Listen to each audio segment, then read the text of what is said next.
Madame, Messieurs, bonsoir et bienvenue à cette grande édition de journal des Baobab News GV.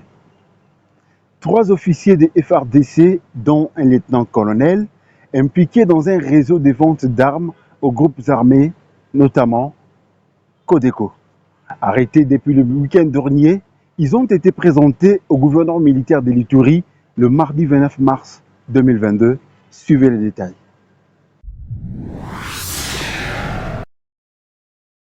Le mal doit être démasqué même au sein des forces de défense et de sécurité. 3 femmes, un lieutenant-colonel, 2 majors et 2 soldats de rang impliqués dans le ravitaillement des groupes armés en armes et munitions de guerre sautent aux arrêts, explique le lieutenant Jules Ngongo, porte-parole de FARDC en Ituri. Nous avons certains éléments des forces armées, un autre groupe avec une femme qui sont tombés dans le filet de services de défense et de sécurité. L'histoire remonte un peu plus loin, où il y a eu de renseignements qu'il y a un groupe des officiers ou des éléments de forces armées impliqués dans la vente de munitions. 4 autres militaires en fuite sont recherchés. Ces éléments FARDC ont été dévoilés par Madame Solange Makoussi, chargée d'achat et des ventes d'armes. Celle-ci a été arrêtée le week-end sur la route Bambou-Kobu à Djougou, à la barrière du pont Nizi, lors du contrôle par les éléments du 312e bataillon voltigère avec plus de 700 munitions PKM, a dit le porte-parole des opérations militaires en Ituri. Ce présumé criminels sont appréhendés avec les engins roulants facilitant l'acheminement des munitions vers l'ennemi. Le gouverneur militaire, le lieutenant général Luboya Kashamadjoni, a interpellé tout et chacun à cesser d'encourager le mal. Donc mettons-nous ensemble,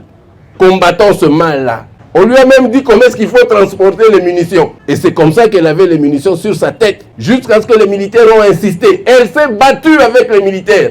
Elle a donné l'argent aux militaires, les militaires ont refusé. Et hommage à ces militaires-là, vraiment. Grande félicitations, vraiment. Prenons-nous la main dans la main pour qu'on ait vraiment la paix. Le jour où nous, les Ituriens, nous allons dire ça s'arrête aujourd'hui, ça va s'arrêter aujourd'hui. Prenons-nous la main dans la main pour qu'on ait vraiment la paix. Je demande encore à cette population, je demande aussi aux leaders politiques, à tous ceux-là vraiment qui aiment le pays, aidez-nous. Pour qu'on termine, on en termine une fois pour toutes. Cette énième arrestation à cette période de l'état de siège vient répondre à la volonté manifeste du chef de l'État, Félix Antoine Tshisekedi Tshilombo, celle de mettre fin aux magouilles et pratiques d'antivaleurs qui minent les forces de défense et de sécurité. Ces militaires indisciplinés et leurs collaborateurs civils sont mis à la disposition de l'auditorat militaire où ils vont répondre de leurs actes.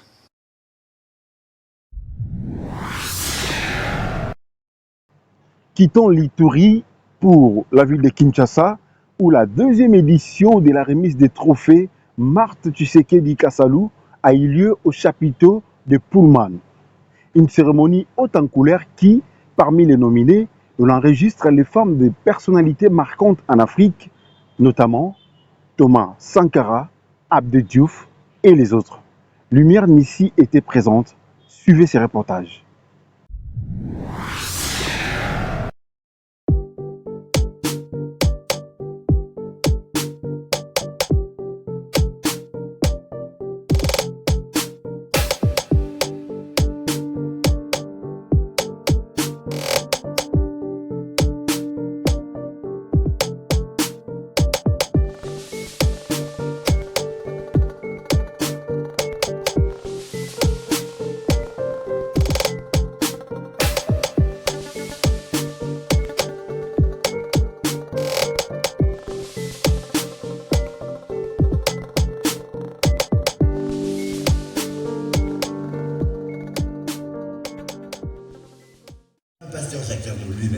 Voilà. Oui, bien sûr. Alors, mais bien avant, madame, pour bien sûr cette remise. Alors, monsieur Joseph Gaudier-Caillé.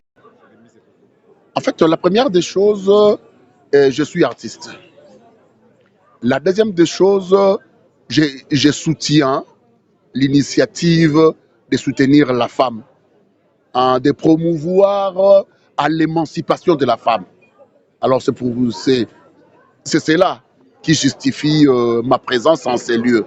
Donc d'abord, je suis artiste et je suis quelqu'un qui soutient l'initiative de soutenir la femme. Mais Écoutez, comme déjà expliqué, je me sens très honorée, je suis très fière, je suis très heureuse d'avoir obtenu ce trophée. Je ne m'attendais pas du tout puisque l'organisation m'avait informé peut-être il y a je ne sais pas combien de mois et puis il n'y avait pas de suivi. Je suis très fière, je suis très contente et je remercie l'organisation, le comité Lisadel et toutes les autres organisations qui ont participé. Merci beaucoup. Je suis heureux que ce soit une réussite. Ce n'est pas suffisant. Mais nous espérons que, avec l'aide de Dieu, la prochaine édition sera parfaite. Et l'impression aussi que j'ai, c'est que la population s'est appropriée le projet. S'est approprié le projet et le partenaire aujourd'hui accepte de pouvoir parrainer le projet. Et aussi au niveau international, il y a des échos favorables parce qu'on constate qu'au niveau international, les gens acceptent de recevoir des trophées. C'est déjà très important. Donc nous croyons que c'est un trophée qui a de l'avenir et qui pourra égaler dans l'avenir le prix Nobel. Et nous le croyons.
Restons toujours dans la même activité.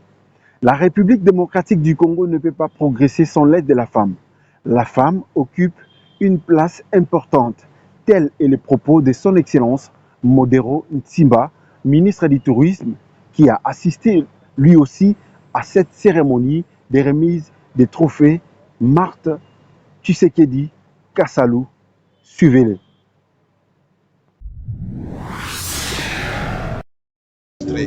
Dès lors qu'on a les femmes comme une femme vice-premier ministre, comme des femmes ministres et ministres d'État, ceci donne l'exemple à tous les échelons de la vie. Ça veut dire qu'on ne peut plus progresser sans mettre à côté les femmes. Ceci n'est que les résultats d'une impulsion donnée par les chefs de l'État dans le sens de ce qu'on appelle le gender.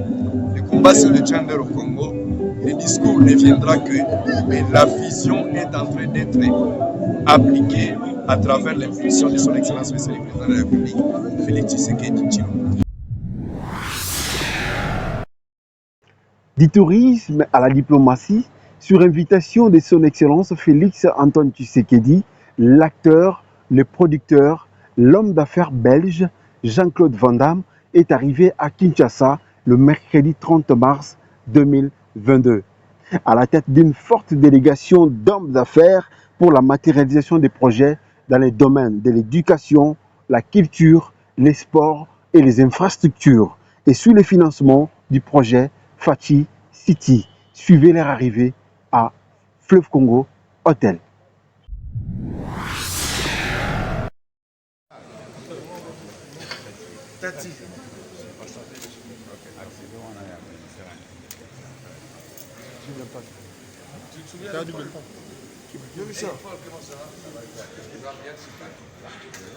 Incroyable.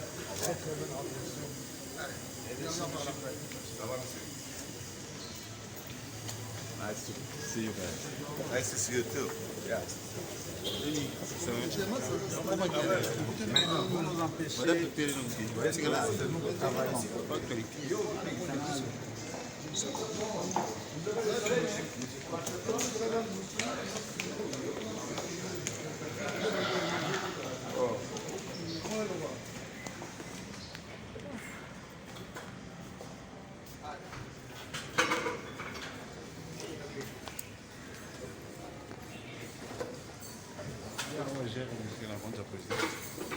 Christian.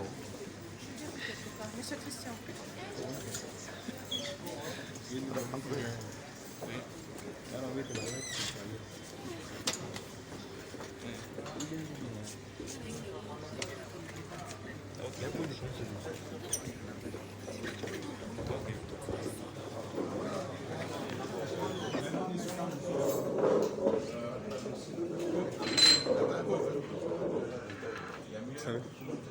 Salut.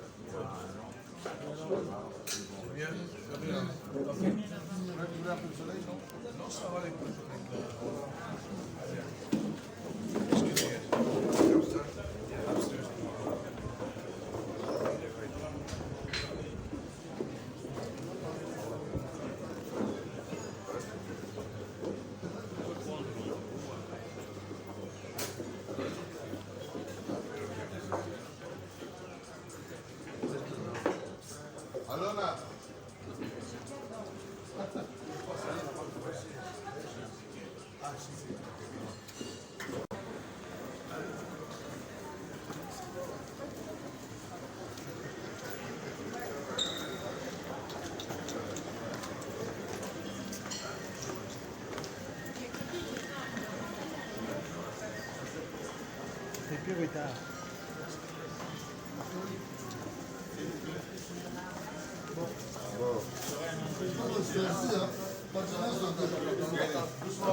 Monsieur, pas tout le monde. Jean-Claude, monsieur Alona. Alona. Le gars, vous connaissez l'autre. Attends. S'il vous plaît. Il est là. Attends, il reste une femme.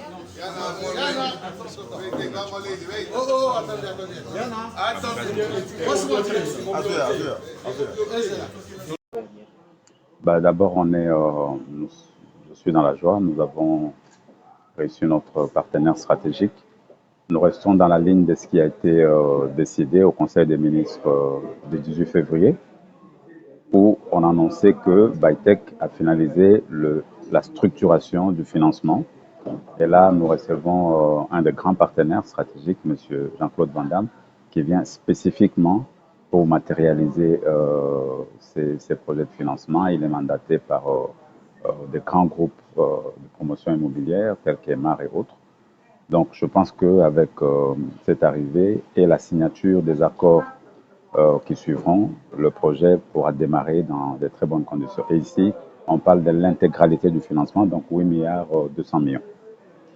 Non, nous allons fixer l'agenda une fois que nous avons fini de parler avec le partenaire financier, les partenaires techniques. Il faudrait encore qu'il y ait une large équipe qui arrive, mais nous estimons que courant du mois d'avril, nous pourrons lancer le projet pour que nous puissions très vite accélérer la mise en œuvre parce que 2023 est à nos portes.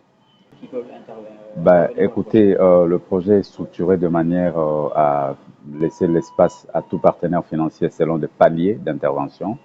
Donc, on n'est pas dans un système bloquant ici. Et d'ailleurs, le projet de Kinshasa, ce n'est qu'un projet pilote. Si le groupe qui est derrière M. Van Damme finance les 8,2 milliards, il y a toujours de l'espace pour Lubumbashi, Kisangani et d'autres villes où le projet devra se développer. Donc nous sommes un pays qui est en chantier.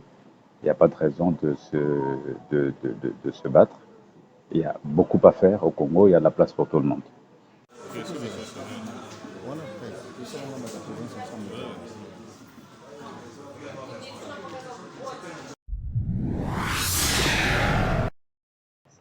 En rapport avec le mois de mars, mois dédié à la femme, la Direction générale du Fleuve Congo Hôtel a organisé une journée de réflexion en faveur des femmes qui y travaillent afin d'écouter les expériences d'autres femmes qui ont marqué, à l'instar de Mme Bibiche Kabengele, chargée des relations publiques du chef de l'État Félix-Antoine Tshisekedi. Lumière Nissi était présente. Suivez.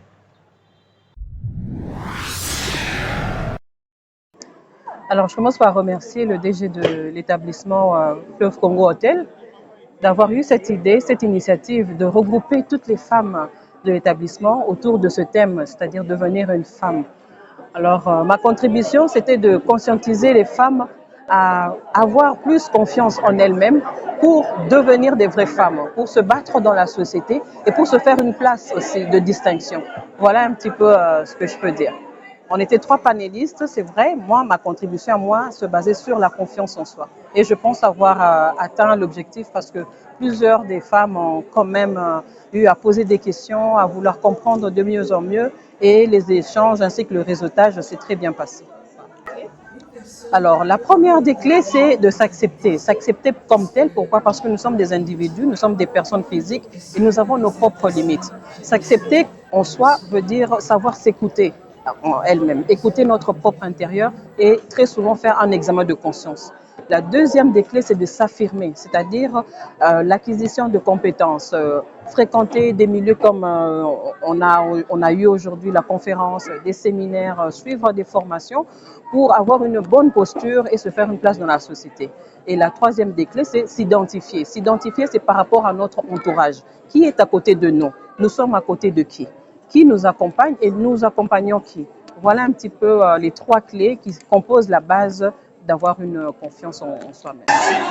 Alors ce soir, j'ai été invitée par l'Hôtel du Fleuve à l'occasion de la journée du mois de la femme. Et il m'a été donné de développer le thème sur devenir résiliente.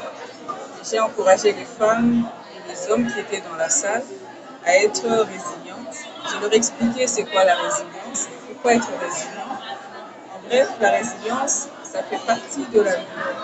Être résilient, c'est être résistant au choc de la vie.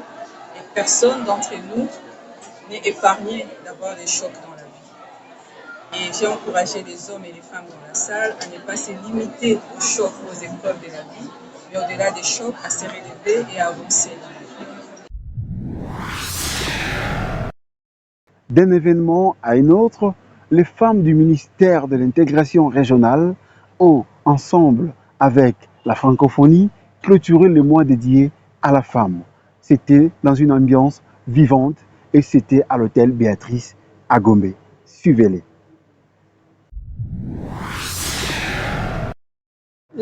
Aujourd'hui, là, nous avons clôturé le mois de la femme, qui est en même temps le mois de la francophonie, parce que le mois de mars est consacré à la francophonie, en même temps aux droits de la femme.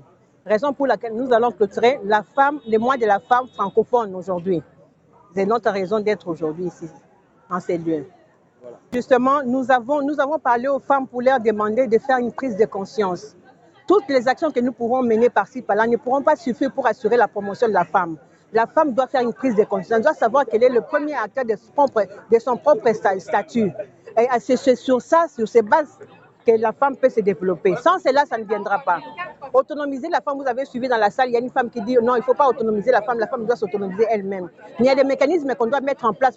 Dans notre pays, ça n'existe pas. Donc, nous devons aider ces femmes-là à aller de l'avant. Pour l'aider, elle-même, elle doit être disposée à le faire. Elle doit accepter sa position et savoir comment faire pour aller de l'avant.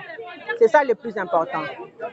Donc, les femmes déjà ne savent pas que cette journée-là, c'est une journée pour évaluer, faire le bilan des droits obtenus, des avantages obtenus par rapport à leurs droits.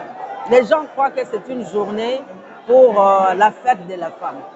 Alors, chaque fois, en tant que responsable, on est tenu à sensibiliser les femmes. Donc, c'est une façon de les sensibiliser. Enfin, le mois de mars est bouclé. Devant plusieurs autorités hiérarchiques du ministère du Budget, notamment le vice-ministre, le secrétaire général et les femmes de ces secteurs du gouvernement ont pu développer à leur manière le sujet relatif aux violences faites à la femme. C'était ici à Romeo Golf à Gombe. Lumière Nissi était présente. Suivez-les. Que les femmes de l'administration du budget, ils ont exprimé leurs attentes.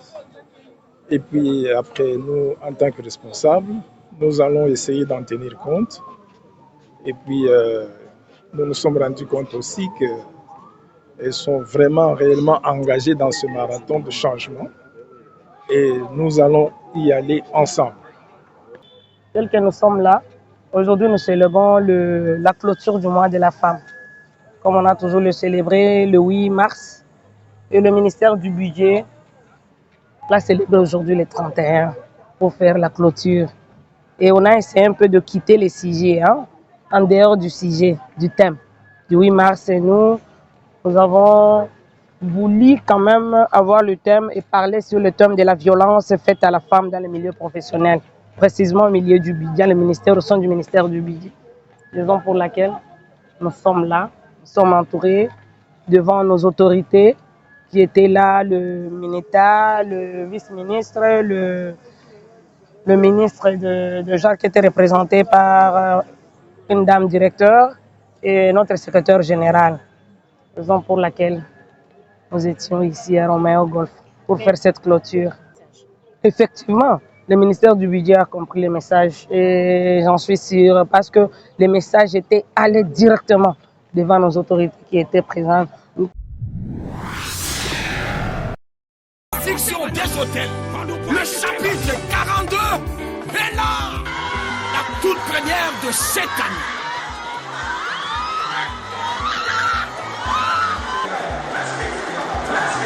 Avec le majeur, l'apôtre LMK, Léopold Mutombo Kalombo, l'homme qui fait trembler l'enfer.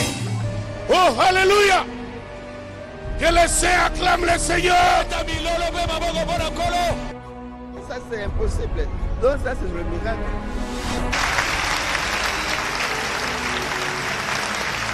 Après quelques temps, tout reviendra normal. Très certainement normal. Il y a solo peneko songa nyoso malamo.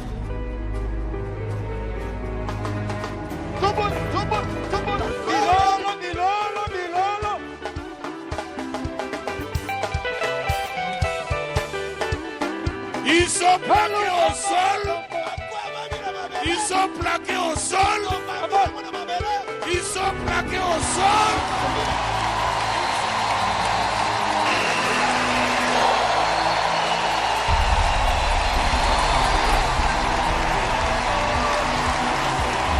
La grande campagne de destruction des hôtels, le chapitre 42, du mercredi 23 au dimanche 10 avril 2022, chaque mercredi, jeudi, vendredi, à partir de 14h.